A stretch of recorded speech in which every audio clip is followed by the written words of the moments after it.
Seja toda a gente bem-vinda ao É Apenas Fumaça, um programa Fumaça onde se fala sobre a sociedade com quem quer falar sobre ela. Eu sou o Ricardo Esteves Ribeiro. Hoje temos como convidada Ana Klobutska, professora de Literatura Portuguesa e Literaturas Africanas em Língua Portuguesa na Universidade de Massachusetts, em Dartmouth, doutorada em Línguas e Literaturas Românicas na Universidade de Harvard e autora de vários livros, incluindo O Mundo Gay, de António Boto, publicado em 2018. Bem-vinda. Muito obrigada. Vive só à mercê da sensação. Definirmos é reduzirmos a alma e é fechar o entendimento. E todo aquele que afirma que a força do pensamento é a maior e a mais bela, nem se sente que se assim fosse, não poderia com ela. Esta é uma parte de um poema de António Boto, poeta português que morreu fez ontem, dia 16 de março, 60 anos. Quem é que era António Boto? António Boto era um poeta português, autor, mais que poeta, porque também é autor de vários livros em prosa, contos para crianças, contos que não eram para crianças, crónicas, jornalismo, que, no entanto, é sobretudo conhecido e reconhecido, e já era, na época, como o primeiro escritor em língua portuguesa, e realmente não apenas em língua portuguesa, a escrever e a publicar abertamente, em circulação aberta, poesia homoerótica. Poesia homoerótica em primeira pessoa, portanto, não apenas poesia que visasse sobre tópicos do cânone ocidental homoerótico, como se fazia, pelo menos a partir do século XIX, certos mitos, certas figuras que eram objeto de atenção de poetas, escritores, exatamente, enfim, referências mitológicas, etc., etc., mas um discurso amoroso, em primeira pessoa, dirigido por um falante que se identifica como masculino no próprio texto do poema, há um objeto desta paixão, deste amor, deste desejo, que também é masculino.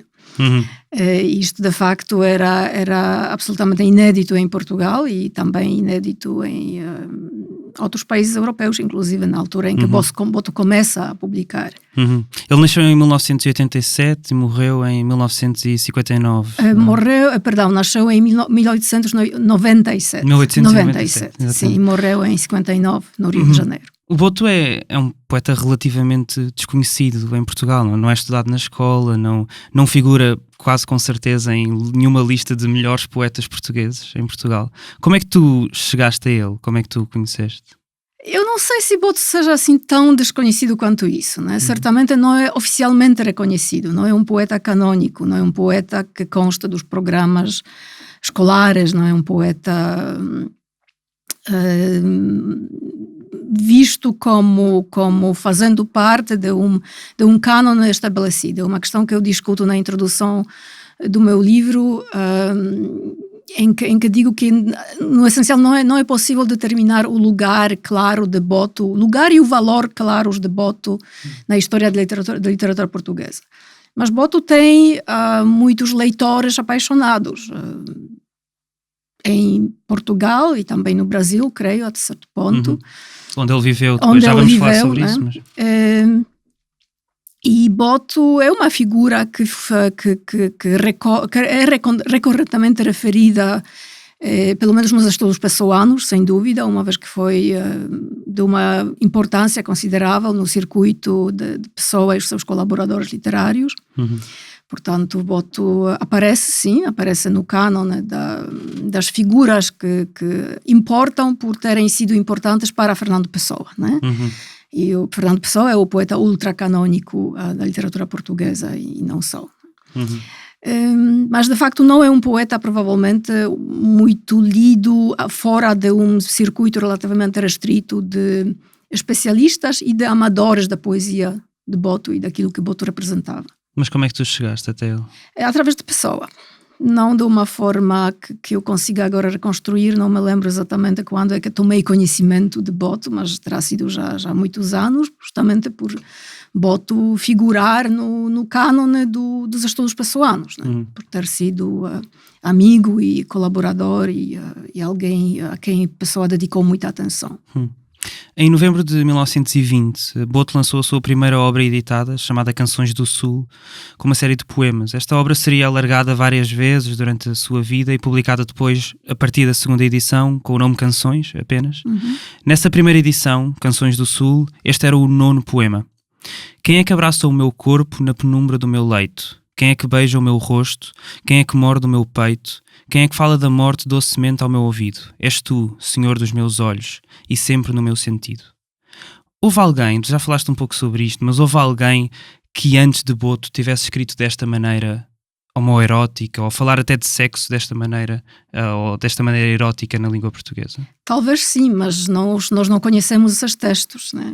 Uma questão que também abordo um pouco no livro é que é importante dizer que não havia antes textos assim em circulação pública, mas não quer dizer que não tenha havido textos assim escritos por pessoas que se amavam, né? Umas às outras, uns aos outros, né? Talvez mais prosa, por exemplo, cartas, né, do que poesia, mas imagino que poesia também terá havido, né?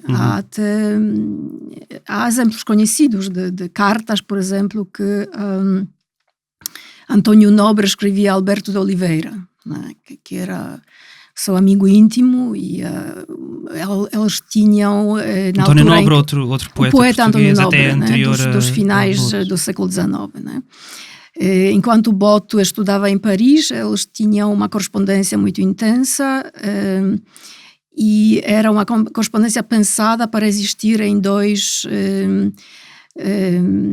trilhos separados, duas correntes paralelas, por assim dizer. Era uma era de cartas e outra era daquilo que Nobre chamava diário, que eram postais, pequenos postais, que trocavam. E as cartas seriam mais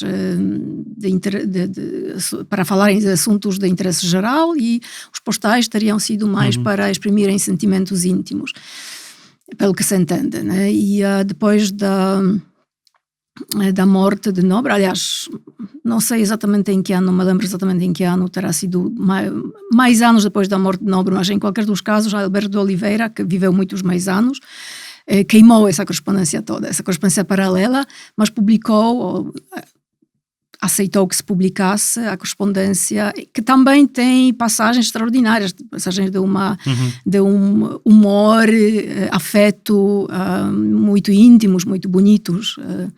E, portanto, imaginamos que essa troca de postais, de cartas, não é? Ainda mais íntimas e essas não se conhecem. E afetuosas, que foram destruídas, seria muito eloquente.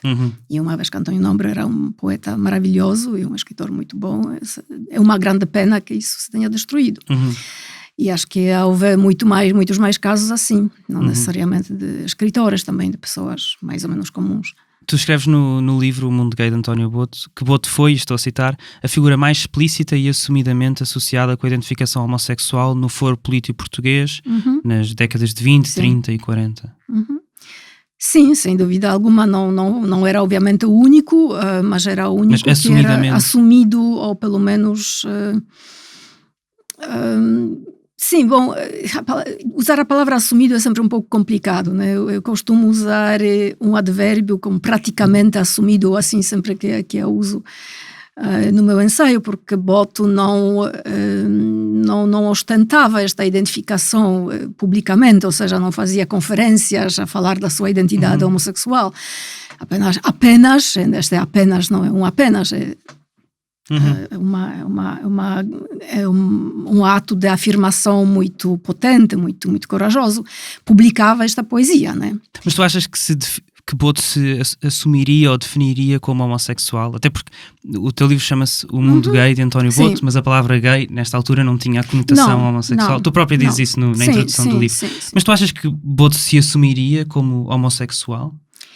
Ele brincava, ironizava a respeito da sua identificação homossexual, né? Ou seja, mas era quase sempre, quer dizer, tudo o que existe, que são palavras dele, tipicamente transmitidas por outros, né? sobre isso, são justamente uma forma de discurso oblíquo, ironizante, né? É o que dizem de mim, né? Há uma frase que é muitas vezes atribuída a ele, mas que não se sabe, acho eu, que tenha sido verdade ou não, em que ele diz: sou o único homossexual reconhecido no país. Depois de ter sido despedido, supostamente depois de ter sido despedido no trabalho que tinha na função pública em Angola, por, estou a citar, ter desacatado uma ordem verbal de transferência dada pelo primeiro oficial, investido ao tempo em funções de diretor por impedimento do efetivo. B. Não manter na repartição a devida compostura e aprumo, dirigindo galanteios e frases de sentido equívoco a um seu colega, denunciando tendências condenadas pela moral social. E C. Fazer versos e recitá-los durante as horas regulamentares do funcionamento da repartição, prejudicando assim não só o rendimento dos serviços, mas a sua própria disciplina interna. Exatamente. Portanto, primeiro uma pequena correção. Ele não foi despedido do trabalho que tinha em Angola. O trabalho em Angola foi apenas num período de menos de um ano, salvo erro, entre 24 e 25, 1924 e 1925. Foi um erro. E depois, quando voltou a Lisboa, de facto recebeu esta colocação no Governo Civil de Lisboa, em que se manteve quase 20 anos, né? Digamos, entre 25 e 42, portanto, 17 anos. Portanto, foi despedido aqui? Foi despedido aqui em Lisboa, sim. E quanto a esta frase, é de facto uma frase apócrifa, eu não encontrei nenhuma confirmação, mas ela aparece muitas vezes naquele acervo da escrita biográfica sobre Boto, memorialista, né? E de outros autores que, entretanto, pegaram em Boto já depois da morte dele. Ela é ecoada tipicamente. Né? E sim, o despedimento de facto teve essas razões oficiais e oficialmente afirmadas no Diário da República. O que eu também acho interessante é que duas destas três razões que tu acabas de citar, de repetir do documento oficial, sejam de natureza elocutória, ou seja, era esta liberdade discursiva, né? Recitar versos, né? E dizer galanteios a um colega. E a terceira, pronto, era uma infração, assim, não sabemos exatamente de que se tratou, né? Uma recusa de obedecer a uma ordem. Portanto, esta liberdade discursiva que Boto mostra já com a publicação das canções, né?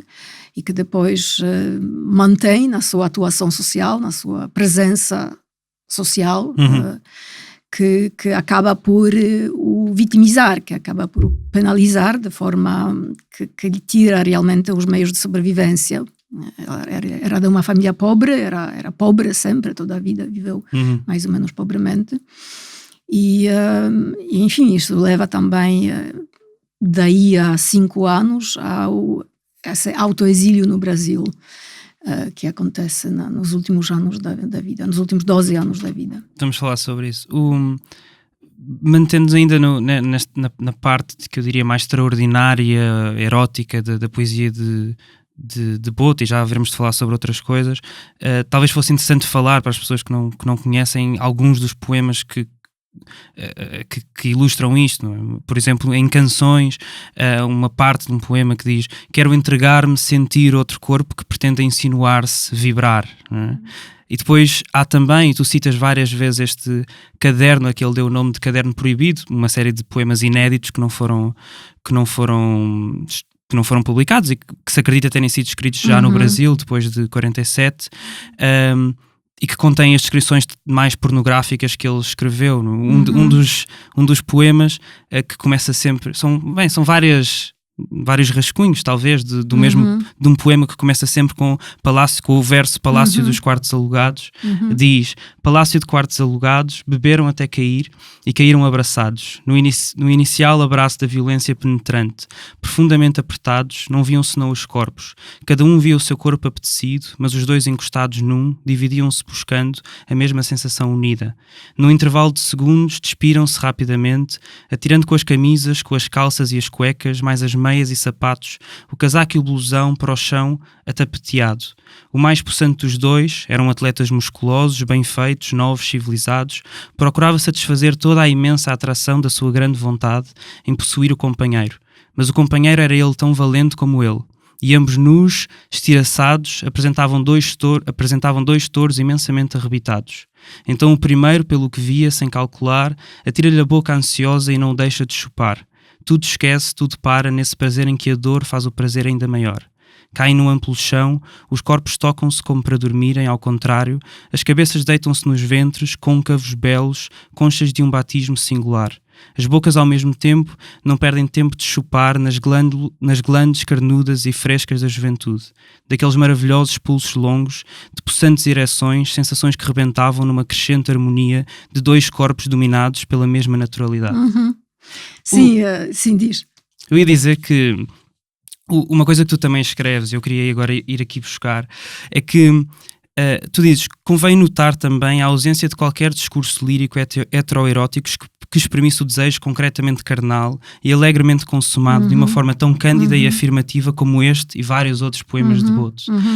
Não era só o facto disto ser sexual e homoerótico, era o facto de ser sexual e carnal desta maneira, não é? Que era extraordinário. Também. Obviamente, pronto, a escrita pornográfica não era apenas uma coisa cultivada por Boto e não era nada raro nem incomum, não é? E conhecemos vários escritores, né, ao longo da história da literatura em língua portuguesa, né, que escreveram poemas que se podem descrever como pornográficos ou hardcore, ou como quisermos, né?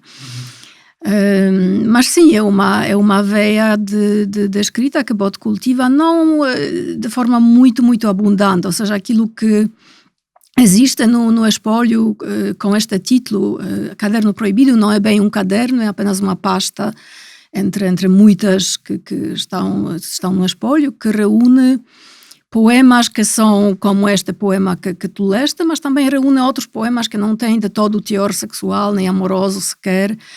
E também se encontram poemas eróticos e pornográficos em outras pastas. Portanto, não há bem uma coesão, não é propriamente um projeto de livro, ou se foi um projeto de livro, se houve um projeto de livro, então depois nas várias etapas da arrumação e organização dos papéis de Boto, porque este acervo passou, né, depois da morte dele, aquilo foi disperso ou foi desorganizado, não sei. Mas provavelmente nem por isso. Não? Imagino que ele simplesmente não organizava estes papéis de uma forma muito rigorosa. Né? Não sei qual teria sido a intencionalidade, se era uma coisa que ele acharia possível publicar ou não. Existe uma tradição de publicação de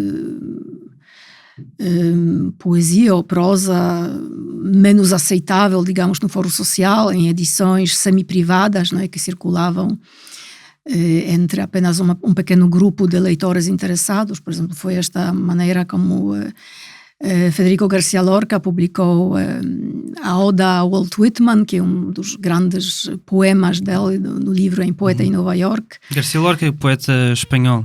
Poeta espanhol García Lorca, né, que também era gay, escreveu poesia homoerótica, que em maior parte dos casos, aliás, acho que em nenhum caso foi publicada durante a vida, né, e depois foi também ferozmente resistida pela família. Era toda uma história à volta de Lorca que é também muito interessante. E o grande poema a Whitman, que aliás se parece a certo ponto com a ode a Walt Whitman que Pessoa escreve, aliás, através de Álvaro de Campos, e que é um poema com referências à homossexualidade. Alguns chamam-lhe de homofóbico. Há certamente ali uma tensão, uma dialética entre uma defesa de uma certa homossexualidade e condenação de outros aspectos da vida homossexual. Portanto, é complicado, mas esse poema foi primeiro publicado no México por um grupo de intelectuais que estavam interessados em divulgar esta faceta poética de Lorca, mas circulou apenas numa edição semi-privada, né? Por isso também o que Boto faz é tão extraordinário, porque publica e faz circular os livros no foro público. Mas vamos falar depois um pouco mais sobre o que acontece em 1921, quando a edição das canções é distribuída. Quanto à poesia, esta poesia mais erótica, mas mais hardcore, mais pornográfica, podia ter havido alguma, não sei se tentativa, mas uma ideia, uma intencionalidade de eventualmente circular estes versos de uma maneira semelhante, né? Numa edição privada ou semi-privada, não sei. Não sei até que ponto, ainda está muito por estudar quanto aos anos de Boto no Brasil, sobretudo. E eu não tive meios de ir e fazer esta pesquisa no local, no Brasil, portanto deixo apenas algumas pistas para as pessoas estudarem, tentarem descobrir, encontrar essas vias de comunicação de Boto com o meio brasileiro em que se movimentava. Um outro longo poema do Caderno Proibido termina com: se a mulher quiser ser homem e homem ser a mulher, que importa se tudo junto e um pouco mais misturado, não vem a ser mais gostoso e menos banalizado. Isto parece profundamente queer, não é? Sim, Até poderia ser quase um hino de uma campanha contra a transfobia, de alguma maneira. Sim, há pequenos fragmentos, sobretudo, raramente se sustentam a nível de um poema longo, né? Mas há pequenos fragmentos, como este que citaste, que são absolutamente extraordinários, que são muito bons. E em Boto há muitas atitudes contraditórias, ou seja, não é esta talvez a atitude dominante, até quando ele fala da identidade de género, quando fala de homens, mulheres, esta não é a atitude típica necessariamente. Ele tem ideias muito concretas e muito conservadoras, diria até misóginas, sobre as mulheres, sobre o que devia ser uma mulher, quer dizer, sobre o ideal social positivo de uma mulher, o que devia ser uma mulher. Nada disso é queer nem feminista, certamente. Ele escreveu, por exemplo, só para poder complementar, numa pasta que tem o nome de Poesias Dispersas 6, podem ler-se coisas como, por exemplo, errado metê-la dentro, a mulher, de negócios e de conversas, certo. E ainda a mulher quer possuir o segredo masculino para do homem fazer um boneco ou um menino. Exatamente. Eu falo um pouco sobre isso no meu ensaio, mas também não queria concentrar-me excessivamente nesta faceta que é das menos interessantes de Boto. É uma espécie de sexismo e misoginia muito comuns na época e ele não é original nisso, né?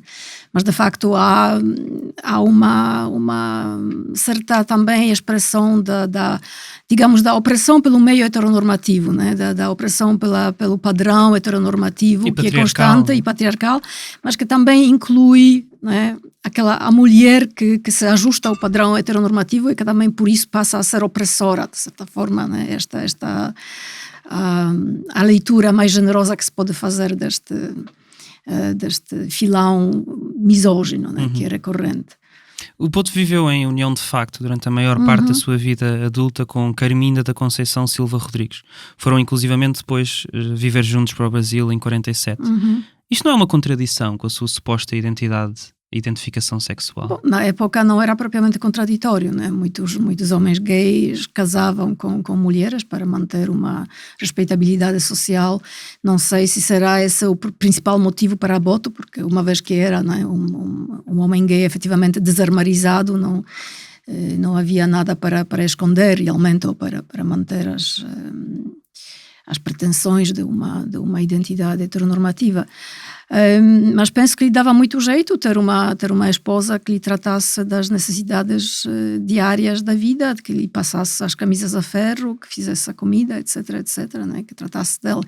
Penso que foi este o motivo principal, provavelmente, para aceitar esta vida em ela união de facto. Ela é citada até como a minha enfermeira. A minha enfermeira, exatamente, quando se refere a ela em umas cartas de 29, ou talvez início dos anos 30, não me lembro exatamente neste momento, que escreve, julgo que é António Ferro, refere-se justamente a uma doença que era uma doença recorrente e que sofria, e refere-se a Carminda Rodrigues como justamente a minha enfermeira, né? Alguém que tomava conta dela. E eu gostaria de saber mais sobre ela. Infelizmente há muito pouco, para além daquilo que às vezes transparece no que Boto escreve, apontamentos, reflexões gerais sobre homens e mulheres na sociedade, né, e que se pode eventualmente ler como uma projeção da sua situação pessoal, especulativamente, é claro. Nós não sabemos praticamente nada sobre o que aquela mulher pensava no seu próprio direito, né? Qual era o posicionamento dela naquela relação e em relação também à identidade pública de Boto, para além da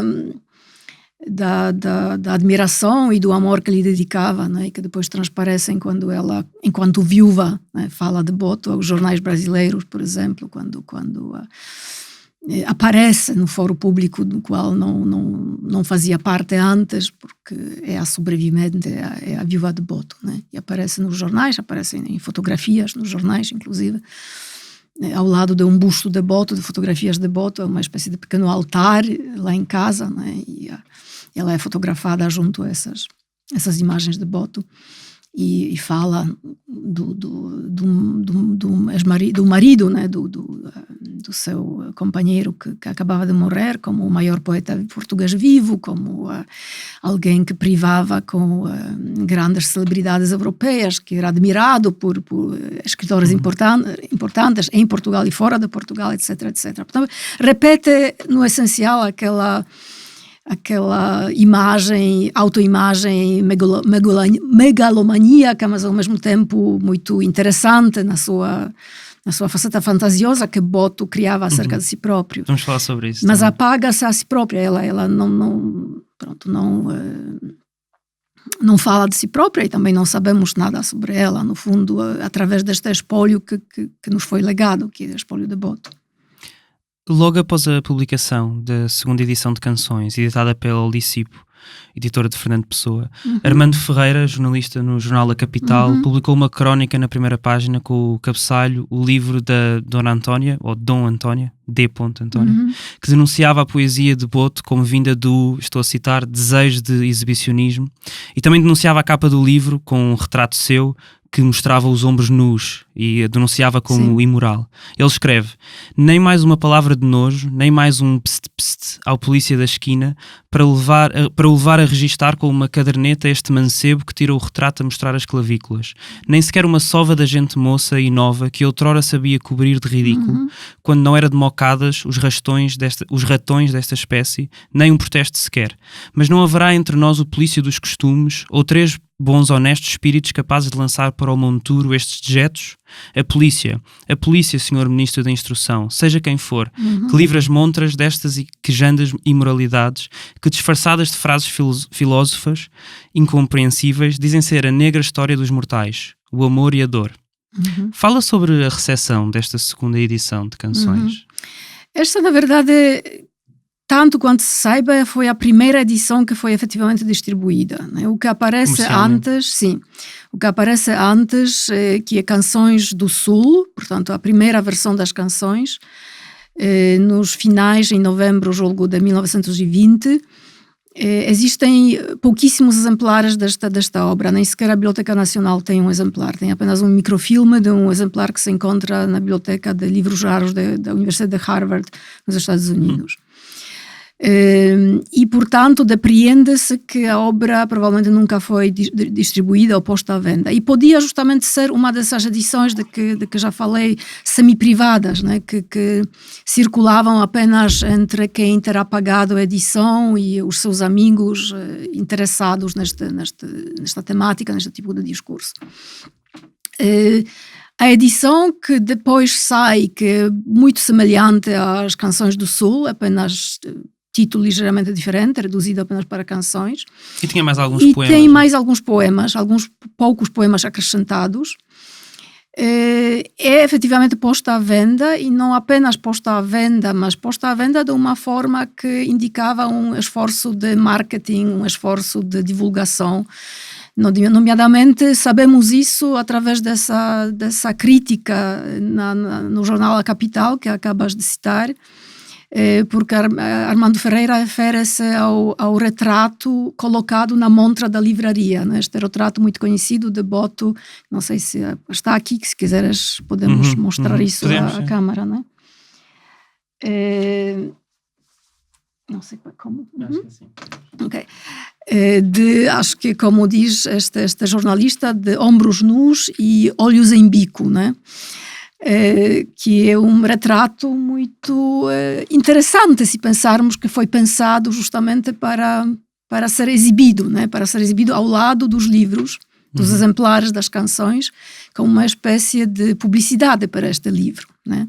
E eu... Mas porquê é que causou tanto escândalo um retrato com... Bom, não foi só retrato, foi retrato combinado com canções, né? Foi o retrato em que Boto assume ser o sujeito lírico das canções, este sujeito que fala em sua própria voz sobre o seu amor, a sua paixão, o seu desejo, o sexo consumado com outros homens, né? Eu diria que a presença deste retrato que não permite um afastamento do sujeito biográfico, do sujeito empírico, né, do sujeito lírico das canções. É justamente este retrato que é do poeta em carne e osso, né, do sujeito empírico, que coloca esta chancela de autenticidade deste discurso, né? Da autenticidade autobiográfica deste discurso, né? Isto sou eu a falar, isto sou eu nestes poemas, né? E daí que eu não creio que tenha dito isto no livro, talvez sim, não me lembro, mas disse num texto que foi publicado online, acho que no ano passado, ou há 2 anos já, que foi o primeiro coming out público em Portugal. Este gesto, este ato, né, de exibição deste retrato com estes livros, com esta poesia, né, formulada como uma expressão em primeira pessoa deste sujeito, deste poeta, deste homem, que aparece aqui na imagem. Portanto, compreendo muito bem porque que isso tenha sido tão ofensivo, pelo menos para este... E não ele apenas, como depois virá a acontecer. Não aconteceu em 21, por acaso os livros não foram apreendidos em 21, né? Mas como sabes, foram apreendidos mais tarde, no tal episódio, tal momento, né, cultural da literatura de Sodoma. Explica o que é isso, o que é essa campanha contra a chamada literatura de Sodoma. Portanto, isto acontece quase 2 anos mais tarde, em 23, não? Exatamente, no início de 23. Nos meados, na primavera de 1922, Fernando Pessoa empreende esta iniciativa editorial de publicar uma segunda ou terceira, se quisermos, edição das canções, né? Pela sua própria editora, o Lisipo, que não durou muito, mas que publicou alguns volumes, nomeadamente os poemas ingleses do próprio Pessoa, Invenção do Dia Claro, de Almada Negreiros, e as Raul canções Leal de António também. Boto. Raul Leal também, exatamente. E esta edição é impressa, ou pelo menos composta, na primavera de 22, mas é apenas posta à venda no outono. Não sabemos exatamente porquê.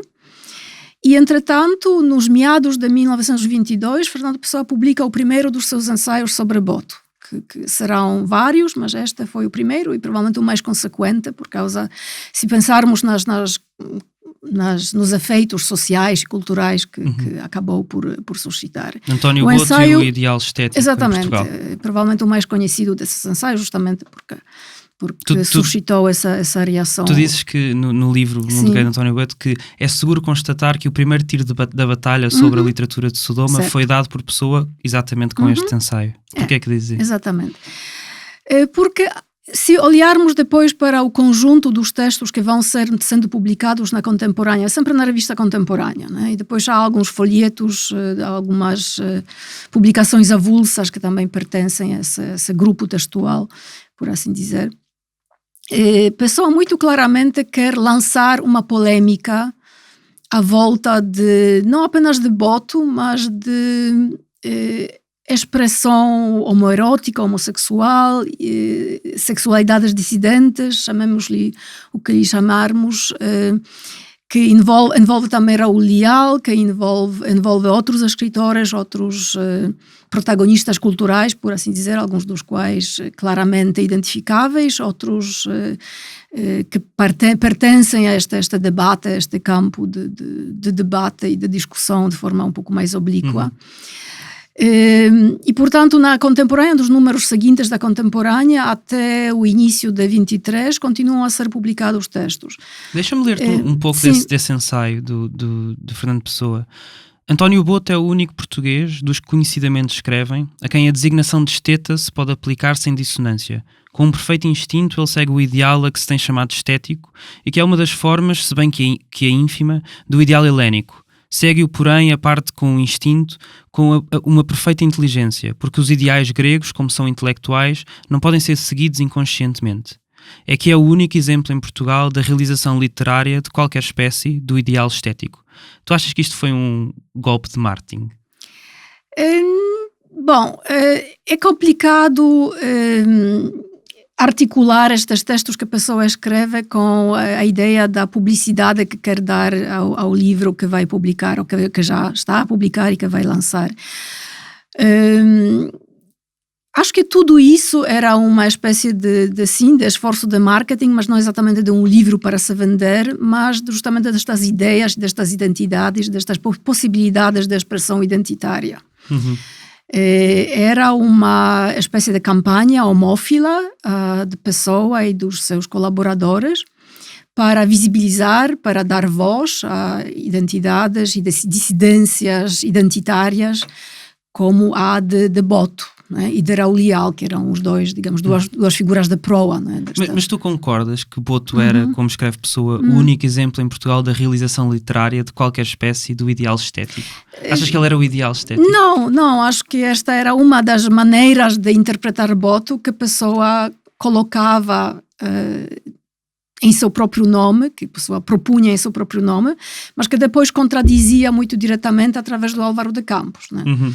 Que escreveu, não muito tempo depois, a arte do Boto é integralmente imoral. Exatamente. Não há célula nela que esteja decente. Exatamente. E eu acho até, se não tens este fragmento, gostaria de ler, porque acho muito bom o que Álvaro de Campos escreve justamente respondendo ao ensaio de Pessoa.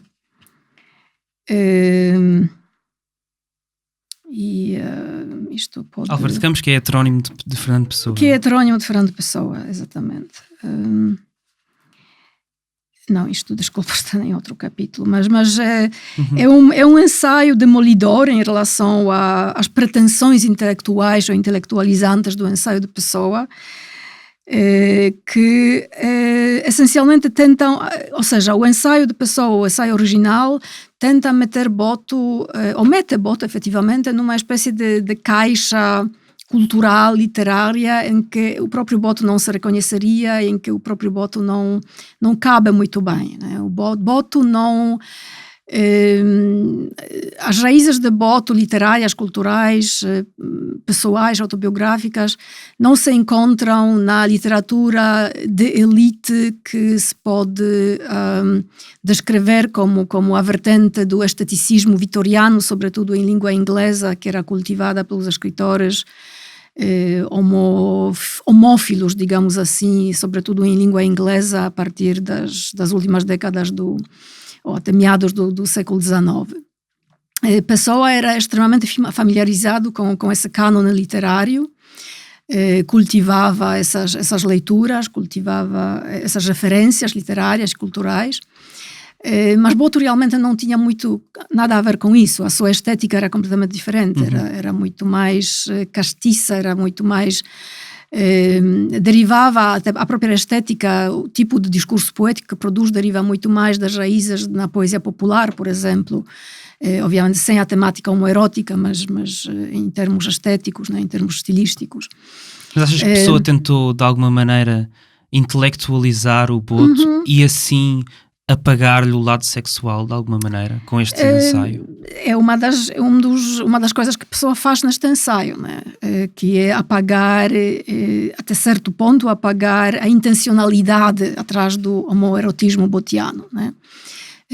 Apresentando o homoerotismo botiano como uma espécie de pose literária, né? De pose literária, estilística, que acho que o próprio Boto não iria reconhecer em si próprio. Mas justamente depois, né, Pessoa, em nome de Álvaro de Campos, coloca uma interpretação exatamente oposta a essa interpretação de Pessoa.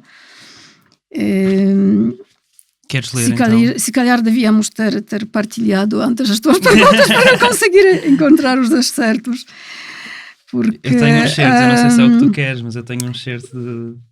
provavelmente, agora não consigo lembrar-me em que capítulo é que eu coloquei isto.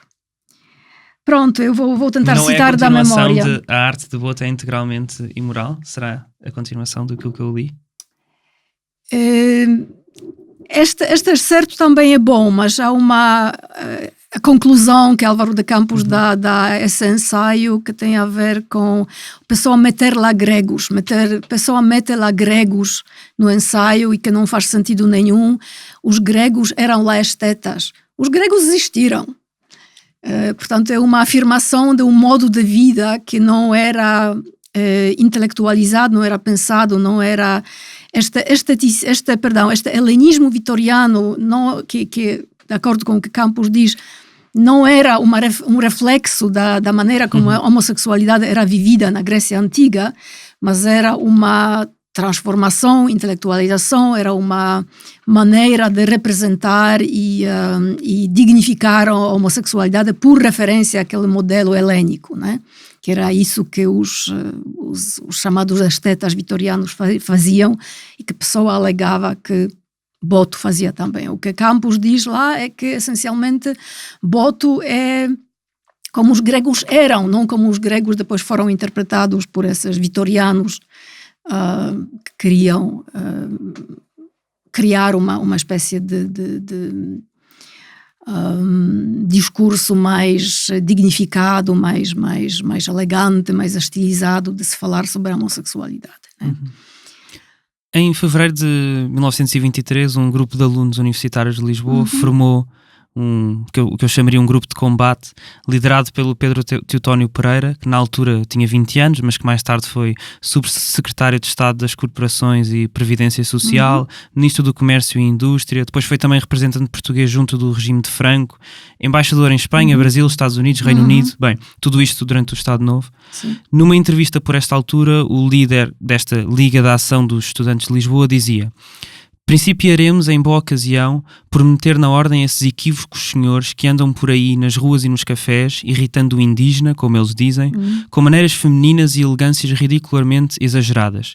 E dizia que, estou a citar, esses meninos escandalosos vão ser metidos na ordem mais depressa do que você julga, diz isto ao jornalista. E ainda diz que iria fiscalizar as livrarias e meter também na ordem os artistas decadentes, os poetas de Sodoma, os editores, autores e vendedores de livros imorais. Tu já estavas a falar há pouco de literatura de Sodoma, que achas que Pessoa deu o tiro da batalha. Não concluímos exatamente a história. Explica, não é? Então. Este texto aparece quando é constituída esta Liga de Ação de Estudantes de Lisboa, não é? Que são esses estudantes conservadores liderados pelo Teutónio Pereira. Este ato segue-se à publicação de vários textos, começamos a referir na revista Contemporânea, em que também é publicado um ensaio de um jornalista católico conservador, Álvaro Maia, que justamente cria esta expressão literatura de Sodoma, aparece no texto do artigo, que é um ataque violento a Raul Leal e António Boto. Mas o que provoca de forma mais direta este manifesto da Liga de Ação de Estudantes de Lisboa, aliás, o que provoca a constituição da Liga de Ação de Estudantes de Lisboa, não é exatamente aquela polêmica nas páginas da revista, mas um evento muito particular, que é um baile de travestis na Graça, em fevereiro de 1923, e que é motivo de uma ação de polícia em que vários homens são presos e julgados no tribunal, sendo multados, e há cobertura na imprensa destes eventos. Aliás, nessa altura era crime uma pessoa vestir-se com o que se dizia as roupas do outro sexo, não é? Não sei dizer-te se... Okay, o Código Penal previa isso. Exatamente. Portanto, faz parte do que... De facto, há o novo Código Legal republicano, né, já a partir de 1912, acaba por criminalizar, de facto, crimes contra a natureza, chamados crimes contra a natureza, e entre aquilo que era criminalizado, como dizes, era também o travestismo, digamos assim, né? E, portanto, esse é o cúmulo, digamos assim, né? O terreno está a ser preparado com esta polêmica, com a visibilidade do assunto, com a presença dos livros imorais, né? Nas montras das livrarias, etc, etc. Mas depois há este evento catalisador, né? que faz transbordar, né? esta onda de reação violenta que os estudantes de Lisboa montam saindo às ruas e ajudando a apreender os livros e agredindo mais ou menos violentamente pessoas, como o Júlio Dantas, que se confrontou com eles numa livraria e que está descrito em um de vários artigos que depois fazem cobertura desses eventos, né? Como alguém que se confrontou com os estudantes. Portanto, há uma convergência, de facto, daquilo que existe em rigor nas páginas de livros, nas páginas das revistas e jornais, né? E aquilo que acontece nas ruas e que acontece na vida de Lisboa, na vida diurna e noturna de Lisboa, em termos da vivência das comunidades ostracizadas que de repente acabam por ser apanhadas numa coisa, num momento cultural, num fenómeno cultural maior e complexo, a que depois, a partir daí, convenciona dar-se este nome de polêmica ou de eventos da literatura de Sodoma, né? E que tem a ver com a literatura, mas também tem a ver com a vida das pessoas, né? Mas não foi só um grupo de estudantes que se juntou e que disse vamos, como eles diziam, colocar estas pessoas na ordem. O próprio governador civil de Lisboa apoiou a iniciativa, apreendeu livros. Não? A Liga de Ação dos Estudantes de Lisboa conseguiu o apoio do governo civil. Portanto, eles de facto movimentaram esta reação, mas depois foram o braço da lei, né? A autoridade da cidade de Lisboa tomou o partido e aprendeu livros aprendeu livros de Judite Teixeira, que foi... que só aparece na cena justamente naquela altura, porque o primeiro livro dela, Decadência, que é apreendido juntamente com Sodoma Divinizada de Raul Leal e com canções de António Boto, é publicado em fevereiro de 1923. Portanto, exatamente ela de facto não é nunca referida nesta polêmica que vai sendo publicada na contemporânea e convenciona-se, eu própria também escrevi assim sobre isso, antes digamos, de me aprofundar um pouco na cronologia dos eventos, de que Judite Teixeira era excluída completamente da polêmica, como se não existisse, mas na verdade ela apenas publica o livro em fevereiro de 23, né? É verdade que depois Pessoa não chega a incluí-la no mesmo grupo de escritores a quem defende. E essa é uma questão separada que também podemos eventualmente comentar, mas cronologicamente são Boto e Raul Leal as figuras de proa, né, daquilo que vinha a ser debatido e depois atacado. E que resposta é que tem Boto à polémica na altura? Boto publica um panfleto, entre vários que eram publicados, né? O próprio Pessoa publica um aviso aos estudantes de Lisboa, Raul Leal também publica uma resposta, mas não há muita matéria para sabermos exatamente de que forma Boto se posiciona nessa polêmica, né? Costuma pensar-se, talvez porque esta reputação estabelecida de Boto é que era megalómano e que era muito narcísico e qualquer espécie de atenção que lhe era dedicada devia agradá-lo, etc, etc. Esta é, digamos, a visão estabelecida de Boto. Mas há também motivos para pensarmos que aquilo não teria sido assim tão fácil e agradável para ela, né? Ela era, de facto, o centro, né, destas provavelmente mais do que Raul Leal, em parte porque a escrita de Raul Leal era realmente impenetrável e não tinha o mesmo tipo de acessibilidade que a poesia de Boto tinha e continua a ter. E portanto acho que ele era por muito... ser mais intelectual de alguma maneira, é isso?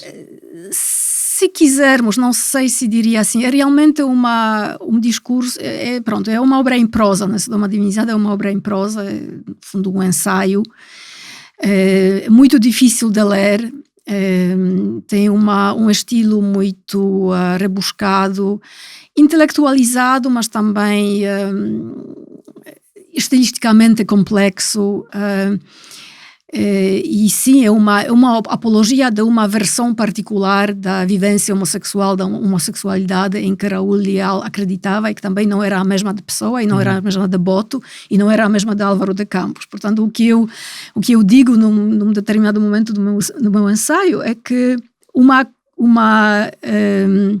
faceta desta polêmica é esta extraordinária multiplicação de visões, às vezes contraditórias entre si, certamente divergentes, sobre o fenômeno da dissidência sexual, sobre o fenômeno de orientações sexuais não heteronormativas, que é todo um debate que, no fundo, é Pessoa e os outros que participam nesta polêmica, provavelmente o Pessoa, de forma mais direta e mais clara, consegue promover e arquitetar. Uhum. E Boto não participa enquanto ensaísta propriamente nesta troca de posições, participa justamente apenas com este discurso límpido e lindíssimo da sua poesia homoerótica, que é obviamente o mais radical, mas ao mesmo tempo não permite exatamente perceber a conceptualização, né, disto tudo que ele próprio também... Se bem que ele escreve o meu manifesto a toda a gente, por esta altura, em que diz alguns dos altos espíritos que me acompanham e que são os mais altos espíritos do meu tempo, dizem-me de vez em quando que as minhas canções de renascença são constantemente insultadas e que o meu nome de artista é diariamente agredido. Assim pode ser, mas custa-me a acreditar. Eu vivo tanto nas garras da minha arte, a quem me entrego mais e mais, que nada ouço nem poderia dos uivos da vilanagem. Pois, é o que ele diz, não é? É um posicionamento cômodo, a certo ponto, para se projetar, né? Vocês podem assobiar e eu passo, não ouço nada, né? Mas depois há, por exemplo, um poema que eu opto por ler nesta chave alegórica, que não é necessariamente a única interpretação possível, nem talvez a mais convincente, sequer, mas é um poema que é até bastante conhecido, de Boto, um avestruz todo gris, que é poema dito em voz de uma ave, um avestruz, a quem tiram as penas, e que sofre, né? que tem que está a ser, no essencial, torturado pela atenção a que é sujeito e pelo sofrimento físico a que é sujeito. E um momento curioso deste poema, não sei se por acaso o tens aqui. Eu não tenho aqui. Não tens aqui, se eu consigo encontrar. Um momento curioso deste poema é quando ele fala de outras aves que passam por ele e que se beneficiam daquilo que ele está a sofrer, que é um momento curioso. Exatamente aqui, agora consegui encontrar. Portanto, vai assim: arrancam-me as penas e eu sofro sem dizer nada. Sou ave bem educada. E, se quisesse, podia morder-lhes as mãos morenas, a esses que sem piedade me roubam estas penas que me cobrem. E, no entanto, sem o mais breve gemido, o meu corpo vai ficando desguarnecido. E elas, aquelas que se enfeitam doidamente com estas penas formosas, que são minhas, passam por mim desdenhosas em gargalhadas mesquinhas. Sim, eu sofro sem dizer nada. Sou ave bem educada. Portanto, há aqui uma denúncia da violência, né? Algo que lhe está a acontecer, que é uma violência, inclusive física, e o sofrimento que isso causa, mas depois também há esses outros, ou essas outras, ele até usa o plural feminino, né? Que de alguma maneira beneficiam, que se aproveitam, né? E que passam enfeitadas com estas penas formosas que ele vai perdendo, né? E isto é mais complexo, né, do que apenas uma ala homofóbica e o Boto e Raul Leal, né, sendo atacados, né. Há uma dinâmica interna, né, de intragrupo, talvez, né, que está aqui a ser comentada e denunciada e que é uma realidade complexa que acho que ainda não sabemos exatamente mapear e compreender. Em 1974, o poeta Jorge de Sena escreve um ensaio publicado como introdução a Poemas Ingleses, de Fernando Pessoa, e diz: de certo modo, Boto foi também um heterónimo de Fernando Pessoa. E diz também que este se realizou na poesia de Boto e na vida a que ela correspondia. Tu achas que o Boto é heterónimo de Pessoa? Eu resisto um pouco a esta designação, aliás, até resisto bastante, porque acho que ela continua e perpetua esta tendência perniciosa de se ver Boto apenas como uma espécie de Boto apenas como uma espécie de apêndice de Pessoa, né? Que Boto acaba por ser absorvido nesta galáxia pessoana como alguém que não tem existência autónoma nem protagonismo autónomo e que importa porque importava a pessoa e importa porque faz parte desta companhia pessoana. O que Sena queria dizer com o que disse, porém acho que vale a pena levar a sério, porque penso que sim, penso que a pessoa viveu coisas que não poderia ter vivido através da sua própria projeção ortonímica ou heteronímica através de Boto. E acho que em boa parte foi por isso que Boto o fascinou tanto e que se tornaram amigos tão próximos, tão constantes, até a morte de Pessoa em 1935. E penso que Pessoa tem uma... Quer dizer, não é apenas Boto quem recebe benefícios e mais-valias da parte de Pessoa, que é obviamente uma certa legitimação, a defesa que era autêntica, que era verdadeira, que aquela atenção, aquela proteção de Pessoa até de que beneficiava, não era a única dinâmica que existia entre elas. Penso que Pessoa igualmente, de uma forma recíproca, beneficiava da sua relação com Boto, beneficiava de forma a poder inspirar-se e poder até escrever e pensar coisas que não poderia escrever e pensar.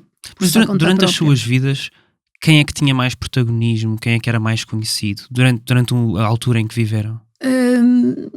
Porque neste momento Pessoa é muito maior enquanto fenómeno do que Boto. Claro. Eu penso que, como se falou um pouco no colóquio sobre Boto e Pessoa, que me trouxe aqui a Lisboa e que acabou ontem, eu penso que realmente Boto teria sido mais visível e reconhecível, de certa forma,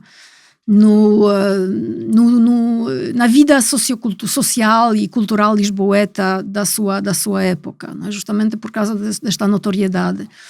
Há documentos, testemunhos contemporâneos daquela época e posteriores, mas remontando àquela época, que dizem que Boto não podia passar nas ruas sem ser reconhecido, que era uma pessoa notória, que era objeto de caricaturas, que era objeto de piadas, anedotas, que eram contadas, replicadas, repetidas nos jornais, nas publicações, em revistas, ou seja, espetáculos teatrais, etc.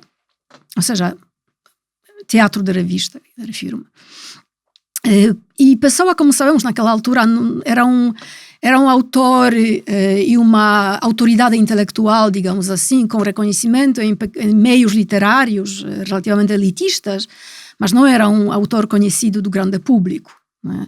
Portanto, provavelmente, se pensarmos assim numa espécie de reconhecimento no meio social que ambos partilhavam, provavelmente Boto seria mais reconhecível naquela época do que Pessoa, é verdade. Mas achas que nesse sentido o fenómeno de Pessoa, ou o fenómeno em que se tornou Fernando Pessoa, resgatou Boto ou acabou por diminuí-lo de alguma maneira?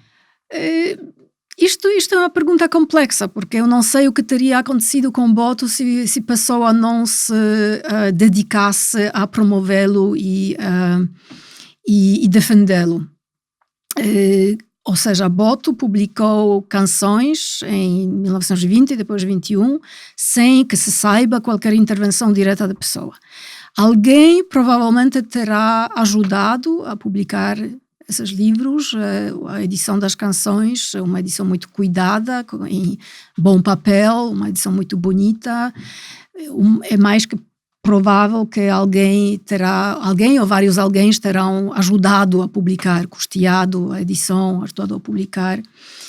E não parece que a Pessoa naquela altura ainda tivesse feito parte deste circuito. Ou se fazia, não se sabe sobre isso.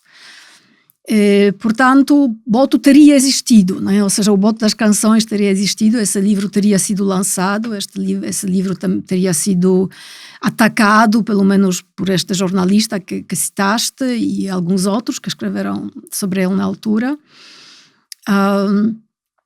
Se Pessoa não lhe tivesse dedicado a atenção que lhe dedicou, Boto provavelmente seria, ou seja, o fenômeno Boto, o reconhecimento literário, cultural de Boto, provavelmente se teria processado de uma forma diferente, mas também teria, obviamente, existido. Né? Fernando Pessoa traduziu também a obra Canções, de Boto, que foi publicada como Songs em 1948, já depois de Fernando Pessoa morrer, Sim. E que foi custeado pelo António Boto. Sim. Como é que tu avalias esta tradução de Fernando Pessoa? Eu nunca me debrucei demoradamente sobre esta tradução de forma a poder realmente agora comentá-la com alguma ideia interessante que valesse a pena aqui transmitir. Mas o que eu queria dizer é que é extraordinário para mim que até agora ninguém tivesse feito isso, ou seja, ninguém se tivesse dedicado a escrever pelo menos uma tese. Bom, existe de verdade uma tese de mestrado não publicada sobre esta tradução, mas não há sequer nenhum artigo extenso publicado sobre a tradução das canções por Pessoa. Existem 2 edições e há ensaios introdutórios nessas edições, portanto esses ensaios valem a pena, etc. Mas não existe nenhum estudo de fundo. E, afinal, trata-se do maior corpus textual da poesia homoerótica que Pessoa produziu, né, em seu próprio nome, porque, obviamente, Pessoa colabora com Boto, digamos assim, na autoria deste texto. São poemas de Boto, mas ainda assim não podemos esquecer que a tradução é também um ato de produção literária. E, portanto, seria muito interessante, por exemplo, além de ler no seu próprio direito esta tradução dentro do quadro dos estudos de tradução, dentro do quadro, de qualquer grelha em que se convenciona ler e estudar traduções, e também confrontar esta expressão homoerótica botiana, mas em língua de Pessoa, no inglês de Pessoa, com a própria produção homoerótica que Pessoa escreveu e publicou em seu próprio nome, inclusive em inglês. Não apenas em inglês, mas o que é mais conhecido é em inglês. Tu escreves no teu livro O Mundo Gay, de António Boto. Boto afirmava que os seus volumes de poesia, bem como as suas peças teatrais e contos para crianças, estavam a ser editados e lidos pelo mundo fora, apoiando estas declarações com louvores entusiasmados, alegadamente proferidos por vultos como Luigi Pirandello, Miguel de Unamuno, Virginia Woolf, James Joyce, André Gide, Laurence Olivier, Gabriela Mistral e muitos outros, encontrando-se estes depoimentos intercalados entre os poemas ou citados em prefácios e entrevistas de imprensa. Pelos vistos, Boto foi editado e lido no mundo todo e reconhecido por pares internacionais. Pois, esta é a fantasia que ele tecia a seu próprio respeito, né? É uma autobiografia fantasiosa que ele produz a certo ponto. Portanto, não é verdade. Ele produz este tipo de discurso acerca de si próprio, que eu chamo de invenção autobiográfica, uma espécie de invenção de si, com materiais fictícios em larga medida, um pouco ao longo da vida, porque já há indicações, por exemplo, nas cartas de Pessoa a outros correspondentes no início dos anos 20, que diz que, ao contrário do que você pensa, António Boto não está em Londres, ele não viaja a essas cidades como ele próprio Ele diz numa carta, Fernando Pessoa diz ao Adriano Del Val, exatamente, é isso que estava... Ele é de veras um artista e sobretudo um espírito estético, mas nunca foi notável, nem será pelas verdades que disse ou que possivelmente venha a dizer. Exatamente esta referência em que estava a pensar. Mas essa projeção de uma vida e de uma identidade e de um reconhecimento de uma fama literária que não era dele, intensifica-se nas últimas décadas da vida, nas edições das canções nos anos 40 e 50, aparecem estes encômios, estes elogios completamente fictícios, atribuídos a escritores como James Joyce, Virginia Woolf. Eu queria ler o do Virginia Woolf para que as pessoas... por favor, que é muito engraçado. Assombroso, predestinado e artista de toda a imensidade não atingida, este António Boto, do livro Canções, traduzido para o inglês por Fernando Pessoa, com mais tempo e vagar, volta a falar desta obra no suplemento literário do Times. Este texto foi atribuído a Virginia Woolf e que foi usado a quando do lançamento de Songs, não é? Mas na realidade, Canções... Virginia Woolf morreu em 41, não é? O Songs só foi... 43, julgo, ou talvez 41, eu acho mas que 41, início dos anos 40. E Songs foi publicado só 7 anos mais tarde. Exatamente. Portanto, mesmo, quer dizer, podia Mas porquê que isto aconteceu? Porquê que tu achas que esta biografia foi criada por ele? Bom, era porque ele era mentiroso, compulsivo? Eu não sei responder a esta pergunta. Eu não sei se ele mentia sobre coisas triviais da vida cotidiana, por exemplo. Mentia, se quisermos usar esta palavra, acho que sim, é legítimo usar esta palavra acerca de si próprio, de certa forma, de uma maneira não inteiramente diferente daquela que a pessoa usava para mentir em voz dos seus heterônimos, né? Criar realidades fictícias, né? em que personalidades poéticas inexistentes passavam a ter vida própria, a falar uns dos outros, a aparecer nos encontros com a Ofélia de Queiroz, onde aparecia Álvaro de Campos, ou seja, ela entrava nesse jogo, a Ofélia de Queiroz, que era a única namorada que se conhece de Pessoa, né? que na correspondência comenta, por exemplo, aparecer num encontro com Pessoa, Álvaro de Campos, e ela entra nesse jogo e também comenta sobre a existência alegadamente verídica de Álvaro de Campos. Né? Enquanto outra pessoa. Enquanto outra pessoa, exatamente. Portanto, pode ser que Boto se tenha até certo ponto inspirado nesta fantasia heteronímica de Pessoa. Não sei responder a isso. Até certo ponto, creio que era também um esforço de dignificação e legitimação da sua própria personalidade, do seu próprio protagonismo literário. Achas que Boto receava mais que as pessoas o vissem como gay ou como provinciano só, e não o cosmopolita que ele vendia? Eu acho que as duas coisas andam muito ligadas, não é? Aqui uma perspectiva interseccionista sobre Boto impõe-se, não é? Porque ele era... as suas origens de classe eram muito diversas daquelas que partilhavam a grande maioria dos escritores e artistas intelectuais com quem partilhava, que eram geralmente da burguesia, alta burguesia, né? Boto era de uma família genuinamente pobre. O pai mudou para Lisboa ou seja, a família toda mudou para Lisboa quando Boto tinha, salvo erro, 5 anos, para trabalhar nas fragatas do Tejo, né? E Boto começou a trabalhar, teve alguma escolaridade, não sabemos exatamente quantos anos, mas certamente nunca fez sequer ensino secundário, e começou a trabalhar também numa idade de criança, ainda adolescente. Teve uma vida muito diversa daquela que partilhavam outros membros do meio em que depois passou a se movimentar. E imagino que sim, que estas duas formas de marginalização social, de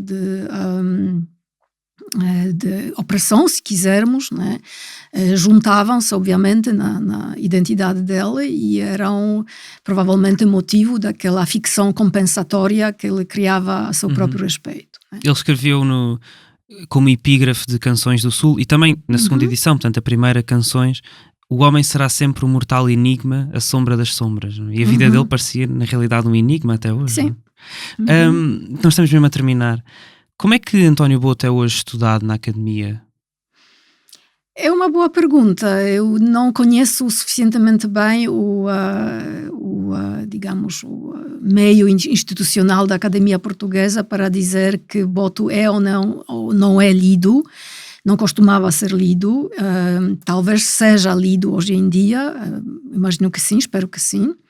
Mas há muito poucos trabalhos, sim, não é? Mesmo o livro que tu lançaste ano passado é talvez o primeiro livro sobre a vida de António Boto? Não é o primeiro. Há 2 livros anteriores. Há uma tese de mestrado que depois foi editada em livro, Maria Conceição Fernandes, António Boto, Poeta de Lisboa, acho que esse é o título.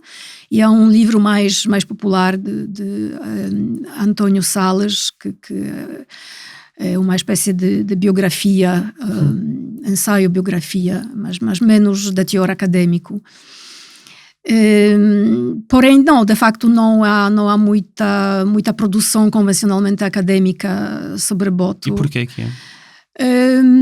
Joaquim Manuel Magalhães tem um ensaio de 1989, portanto já publicado já há 30 anos, que diagnostica muito bem, digamos, a existência ou a não existência de Boto no fórum institucional da literatura portuguesa, a história da literatura portuguesa, do ensino da literatura portuguesa, e diz que Boto não é visto, naquela altura em que ele escreve isso, não é visto como um tópico respeitável de aulas ou seminários de literatura, mesmo na universidade, e refere-se indiretamente, obliquamente, a um ensaio de Oscar Lopes, que é anterior, de 88, salvo erro, publicado em Entre Fialho e Nemésio, que é bastante... projeta uma visão muito negativa de Boto como um poeta cujo valor literário não se justifica, que foi gerado artificialmente pela notoriedade pública de Boto e que não deve ser reconhecido. E penso que se pode ver pode considerar esta visão de Oscar Lopes como mais ou menos dominante institucionalmente naquela época e também nas décadas que se seguem. Fora de Portugal, Boto é lido, certamente, não é? Aulas de literatura que eu, alguns dos meus colegas e minhas colegas achas que existe mais investigadores estrangeiros a trabalhar sobre Boto do que em Portugal? Talvez nem por isso, não sei, porque também não são muitos fora, né? Mas sim, há, por exemplo, uma tese de doutoramento recente no Brasil, né, de Ricardo Martins Marques, que não existe nenhuma tese de doutoramento em Portugal sobre António Boto, né, por exemplo. E creio que também não existe nenhuma fora de Portugal, em outro país que não o Brasil. Portanto, sim, há ainda muito por fazer. Este foi mais um episódio do É Apenas Fumaça, um programa Fumaça onde se fala sobre a sociedade com quem quer falar sobre ela. Muito obrigado, Ana Kolbluxa, autora de O Mundo Gay de António Boto. Esta entrevista foi preparada por mim, Ricardo Esteves Ribeiro, e pelo Pedro Miguel Santos. O Bernardo Afonso fez a edição de som, a Joana Batista fez a edição de vídeo. Obrigado também a Adam Mahler, Diogo Agostinho, Luís Souza, Nádia Simões e Artur Freitas, que ajudaram nesta entrevista com sugestões de perguntas e de temas. Fazem ainda parte da equipa Fumaça Ana Freitas, Frederico Raposo, Maria Almeida, Mo Tafes, Sofia Rocha, Tomás Pereira e Tomás Pinho, e também Margarida David Cardoso, que juntou esta semana à equipa. Muito bem-vinda. A música é dos Lutz Fever.